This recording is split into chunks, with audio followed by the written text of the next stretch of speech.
الحمدللہ وکفا وسلام علی عبادہ الذین اصطفیٰ اما بعد۔ دوستو بھائیو، یہ دنیا امتحان گاہ ہے، یہاں پر ہر انسان آزمایا جاتا ہے، اور یہ امتحان اللہ رب العالمین کی طرف سے ہوتا ہے، اور اس میں انسان کو صبر کرنا اس کے لیے بہت ہی اجر اور بہت ہی آخرت میں جنت ہے۔ جیسا کہ حضرت عائشہ رضی اللہ تعالی عنہا کی حدیث آپ کو سناتا ہوں، جس میں فرماتی ہیں کہ میں نے رسول اللہ صلی اللہ علیہ وسلم سے تعاون کے بارے میں پوچھا، تو آپ صلی اللہ علیہ وسلم نے فرمایا انہ کان عذابا یبعثہ اللہ تعالی علی من یشاء، یہ تعاون کی بیماری ایک عذاب ہے، اللہ تعالیٰ جس کو چاہتا ہے اپنے بندوں میں سے ان پر یہ عذاب بھیجتا ہے۔ فجعلہ اللہ تعالی رحمۃ للمؤمنین، اگر یہ مومن مردوں کو، مومن لوگوں کو، عورتوں کو اگر لاحق ہوتی ہے تعاون کی بیماری تو ان کے لیے رحمت ہے۔ فلیس من عبد یقع فی الطاعون، کوئی بھی بندہ تعاون کی بیماری میں واقع ہو جائے، فیمکث فی بلدہ، اور اپنے مقام پر وہ بیٹھا رہے، یعنی وہاں پر رکا رہے، صابرا محتسبا، صبر کرتے ہوئے کہ اللہ تبارک و تعالیٰ کی طرف سے ہے، اور اللہ سے ایمان اور یقین کے ساتھ احتساب، یعنی اللہ سے امید لگائے رکھے کہ اللہ تعالیٰ اس کو اجر دے گا۔ یعلم انہ لا یصیبہ الا ما کتب اللہ لہ، اور اس بات کو وہ اچھی طرح جانتا ہے کہ یہ جو مصیبت آئی ہے وہ اللہ عز و جل کی لکھی ہوئی تقدیر میں جیسا ہوگا ویسے ہی ہوگا۔ الا کان لہ مثل اجر الشہید، ایسے انسان کے لیے اللہ عز و جل شہید کا اجر عطا فرماتا ہے۔ یہ حدیث صحیح بخاری کے اندر موجود ہے، اور اسی طرح سے جو اس حدیث کے اندر ہمیں جو بات معلوم کرنی ہے وہ ہے کہ حضرت عائشہ رضی اللہ تعالی عنہا نے تعاون کے بارے میں پوچھا کہ وہ عذاب ہے، اللہ تعالیٰ اپنے بندوں میں جس کو چاہتا ہے یہ عذاب بھیجتا ہے۔ یہاں تعاون سے مراد ہر قسم کی وبا ہے، اور تعاون ایک خاص بیماری ہے، پلیگ کی بیماری اسے کہتے ہیں، لیکن کہا گیا کہ ہر وہ بیماری، ہر وہ وبا جو زمین کے اندر پھیلتی ہے، جس سے انسان مبتلا ہوتے ہیں اور اس بیماری میں لوگ مرتے ہیں، جیسا کہ آج ہمارا حال ہے کرونا کی بیماری، اور اس کرونا کی بیماری کی وجہ سے ہر ملک میں، پوری دنیا کے اندر لوگ کتنے ہزاروں کے، لاکھوں کے لوگ مر گئے، اور ان کے مرنے کا جو مرنے والوں میں اگر ہم دیکھیں مسلمان ہیں، کلمہ پڑھنے والے ہیں، اور جب بیماری لاحق ہوتی ہے تو وہ اللہ پر یقین اور احتساب، یعنی اللہ تعالیٰ سے امید رکھے کہ اللہ تعالیٰ اس کو اجر دے گا، اور اسی طرح سے وہ اس بات کا یقین رکھے کہ یہ بیماری اللہ تعالیٰ کی طرف سے ہوتی ہے، کسی اور سبب سے نہیں ہے۔ تو ہمارا ایمان اور یقین جتنا زیادہ مضبوط ہوگا اللہ تعالیٰ کے ساتھ میں، تو وہ اتنا ہی اللہ تعالیٰ کے پاس اس کا اجر و ثواب ملتا ہے ایمان والوں کے لیے، اور اللہ کے نبی نے فرمایا کہ مومنین کے لیے جنت ہے، اور شہادت کا اجر اس کو حاصل ہوتا ہے، اور یہ رحمت ہے مومن کے لیے، کیونکہ جب بھی کوئی بلا اور مصیبت آتی ہے اور اس میں مومن بندے، ایمان والے مصیبت زدہ ہوتے ہیں، تو اللہ تبارک و تعالیٰ ان کے گناہوں کو معاف فرماتا ہے، اور ان کے لیے نیکیاں اور ان کے لیے اجر و ثواب، ان کے درجات کو بلند اللہ تعالیٰ فرماتا ہے، یہاں تک کہ اگر وہ مر جائیں اس بیماری میں تو ان کو شہادت کا درجہ حاصل ہوتا ہے۔ جیسا کہ عبد الرحمن بن عوف رضی اللہ تعالیٰ عنہ کی حدیث ہے کہ رسول اللہ صلی اللہ علیہ وسلم نے فرمایا اذا سمعتم به بارض فلا تقدموا علیہ، جب تم کو معلوم ہو کہ ایسے جو وبائی بیماری جس سے آدمی مر جاتے ہیں معلوم ہو تو اس زمین میں جانا نہیں چاہیے۔ وَإِذَا وَقَعَ بِأَرْضٍ وَأَنْتُمْ بِهَا فَلَا تَخْرُجُوا فَرَارًا مِّنْهُ، اور کہا کہ اگر کسی زمین میں یہ بیماری آ جائے اور وہاں پر آپ موجود ہوں تو وہاں سے بیماری سے بھاگ کر نہیں جانا چاہیے، بلکہ وہیں رہ کر آدمی صبر کرے اور اللہ رب العالمین سے دعائیں کرے، اور یہ حدیث بھی صحیح بخاری کے اندر آئی ہے۔ اور اسی طرح سے یہ جو آپ نے حدیث سنی، اس کا مقصد یہ کہ آپ کو بتانا کہ آج جو کرونا کی شدت ابھی تک ختم نہیں ہوئی ہے، 1 سال سے زیادہ کرونا کا مرض لوگوں کو بڑھتا جا رہا ہے اور لوگ مرتے جا رہے ہیں، اور جو بھی وبا و بلا آزمائش انسان کے اندر لاحق ہوتی ہے تو آدمی اس سے بھاگنا نہیں چاہیے، کہ آدمی موت سے نہ ڈرے، بلکہ اللہ رضی اللہ تعالی عنہ کی حدیث میں فضیلت بتائی گئی ہے صبر کرنے کی اور اللہ رب العالمین سے یقین اور امید اور احتساب کرنے کی، کہ انسان جب کوئی بلا مصیبت آئے اور کسی بھی آزمائش میں مبتلا ہو اور انسان اپنے آپ کو صبر پر قائم رکھے اور اس میں مر جائے تو اللہ تعالیٰ اس کے لیے شہادت کا درجہ عطا فرماتا ہے۔ اور یہ کرونا وبا کی وجہ سے جو لوگ مر گئے ہیں مسلمانوں میں، انشاءاللہ العزیز اللہ تعالیٰ ان کو شہادت کا درجہ عطا فرمائے۔ دعا کریں اللہ تعالیٰ ان کی مغفرت فرمائے، اور بیماری جو ان کو لاحق ہوئی تھی اللہ تعالیٰ اس بیماری کا انہیں اجر عظیم عطا فرمائے، اور ان کے گناہوں اور ان کی خطاؤں کو اس کے ذریعے اللہ تعالیٰ معاف فرمائے۔ ایک اور حدیث سناتے چلوں آپ کو۔ حضرت عطا بن ابی رباح کہتے ہیں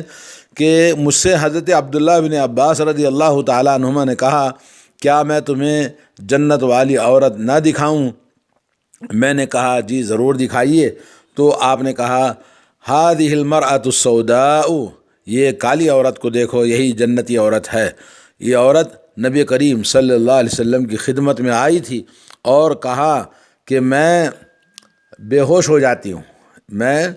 بے ہوش ہو جاتی ہوں، اور یعنی جیسے فکس کی بیماری ہوتی ہے، فٹس کی بیماری ہوتی ہے، اس بیماری میں میں نیچے گر جاتی ہوں اور بے ہوش ہو جاتی ہوں۔ اس حالت میں ہاتھ پیر مارنے کی وجہ سے کپڑے میرے کھل جاتے ہیں، تو آپ میرے لیے دعا کریں۔ تو اللہ کے نبی صلی اللہ علیہ وسلم فرمایا، ان شئتی صبرتی ولک الجنہ، کہا اگر تم صبر کرو گی تو تمہارے لیے جنت ہے۔ سبحان اللہ، یعنی صبر کا بدلہ جنت ہے۔ وَإِن شِئْتِ دَعَوْتُ اللَّهَ تَعَالَىٰ أَن يُعَافِيَكِ، اگر تم چاہو تو میں اللہ تعالیٰ سے دعا کرتا ہوں کہ اللہ تعالیٰ تمہیں عافیت عطا فرمائے، سلامتی عطا فرمائے۔ فقالت اصبر، اس عورت نے کہا میں صبر کرتی ہوں کہ تاکہ مجھے جنت ملے۔ فقالت انی اتکشف، میں بس جب گر جاتی ہوں تو اس وقت میں میرے کپڑے کھل جاتے ہیں، اس لیے فدع اللہ اللہ اتکشف، تو آپ یہ دعا کریں کہ میرے کپڑے نہ کھلیں۔ فدعا لہا، نبی علیہ الصلوۃ والسلام نے اس کے لیے دعا فرمائی، اور یہ حدیث متفق علیہ صحیح بخاری سے مسلم کے اندر ہے۔ تو اس حدیث سے ہمیں کیا معلوم ہوا؟ سب سے پہلے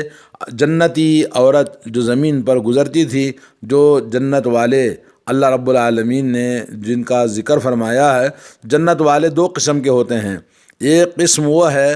جن کو ہم جنت والے ہونے کا شہادت دے سکتے ہیں، ان کے اوصاف، ان کے اخلاق، ان کے اعمال، ان کا کردار اور ان کے دین اور عقیدے ایمان کی وجہ سے ہم کہہ سکتے ہیں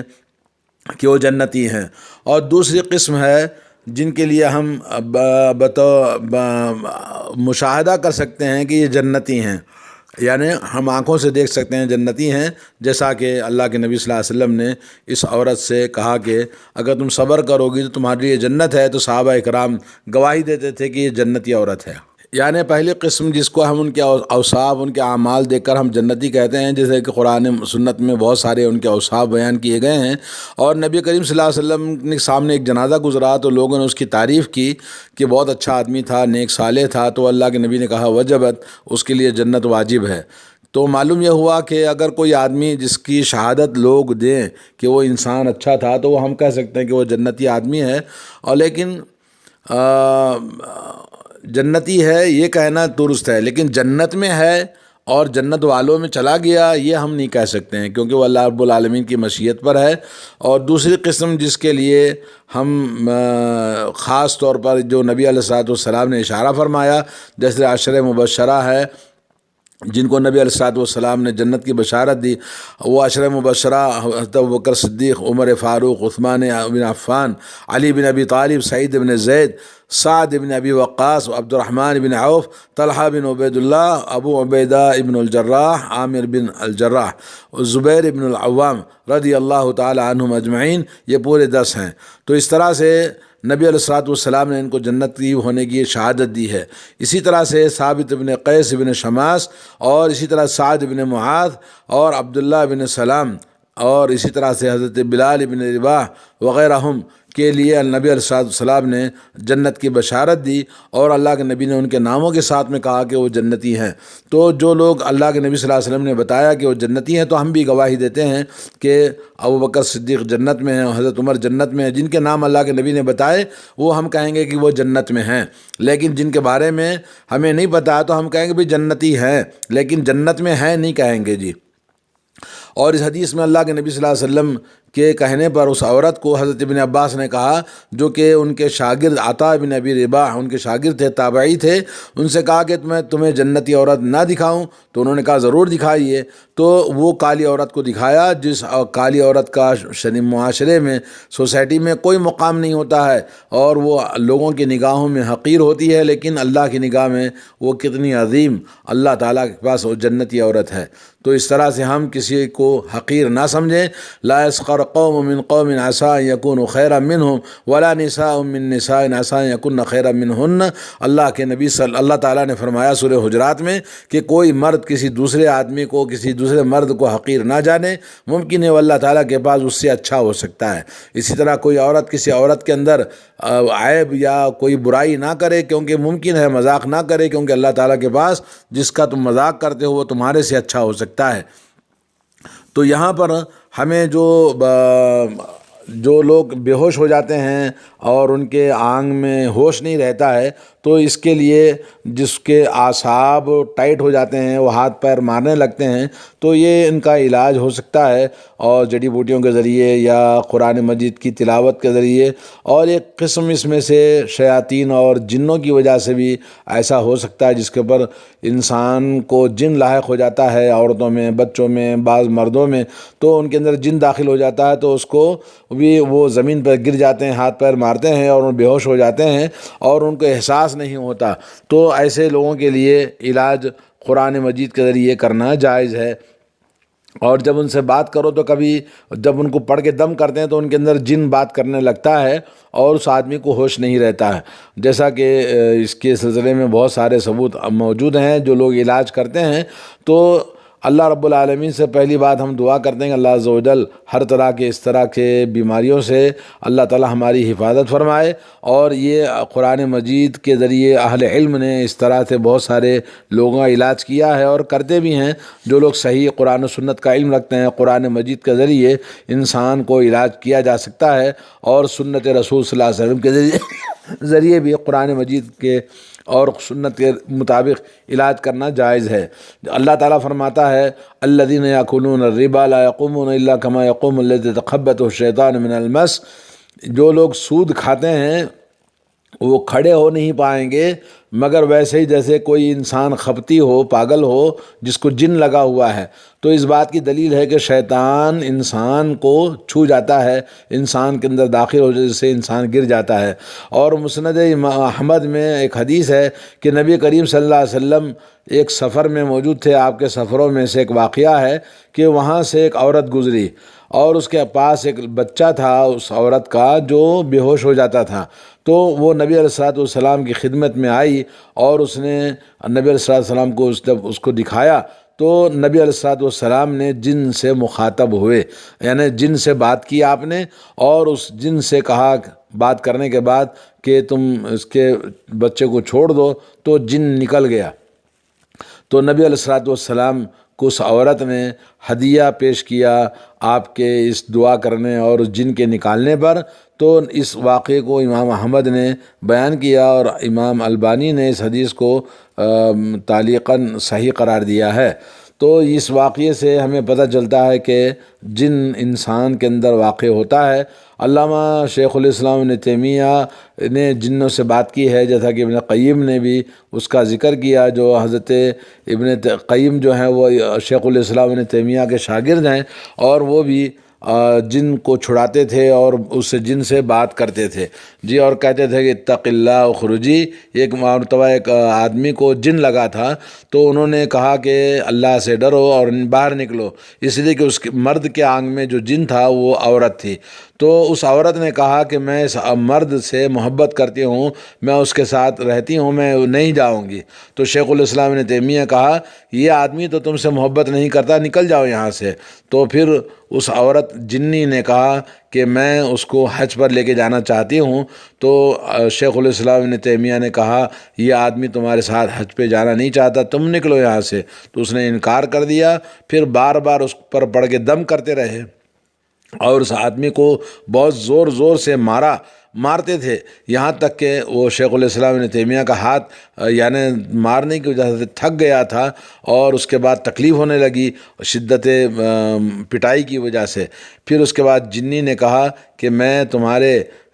شیخ کی عزت میں نکلتی ہوں، یہ کہہ کر جنی نکلی۔ تو شیخ الاسلام ابن تیمیہ نے کہا کہ تم میرے لیے عزت کر کے نکلنے کی ضرورت نہیں، بلکہ اللہ اور اللہ کے رسول کی اطاعت کے لیے تم یہاں سے نکل جاؤ۔ تو بہرحال وہ برابر اس طرح سے بات چیت کرتے رہے، اور یہاں تک کہ وہ جنی اس آدمی سے نکل گئی، اور بعد میں اس آدمی کو ہوش آیا، اور جب ہوش آیا تو پھر وہ کہا کہ میں یہاں شیخ کے پاس کیسے بیٹھا ہوں؟ تو لوگوں نے کہا سبحان اللہ، کیا تمہیں پتہ نہیں چلا کہ شیخ نے کتنا تم کو پٹائی کیا، تمہیں مارا؟ تو اس نے بولا کہ مجھے کچھ پتہ نہیں چلا اور نہ کچھ میں نے محسوس کیا۔ تو اس طرح سے آدمی کو جن اور شیطان لگتے ہیں، اور اس کو دور کرنے کے لیے دو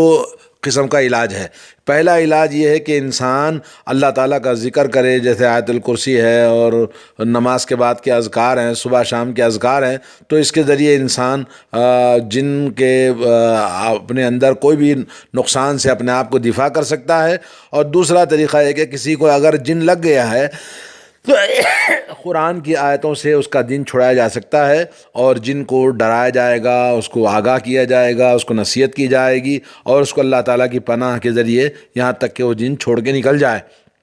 تو ایسے واقعات نبی کریم صلی اللہ علیہ وسلم سے واقعات موجود ہیں۔ اللہ تعالیٰ ہمیں اس طرح کے شر سے، جنوں کے شر سے، شیطانوں کے شر سے محفوظ رکھے۔ وصلی اللہ علیہ نبینا محمد وعلی آلہ وصحبہ اجمعین۔ السلام علیکم ورحمۃ اللہ وبرکاتہ۔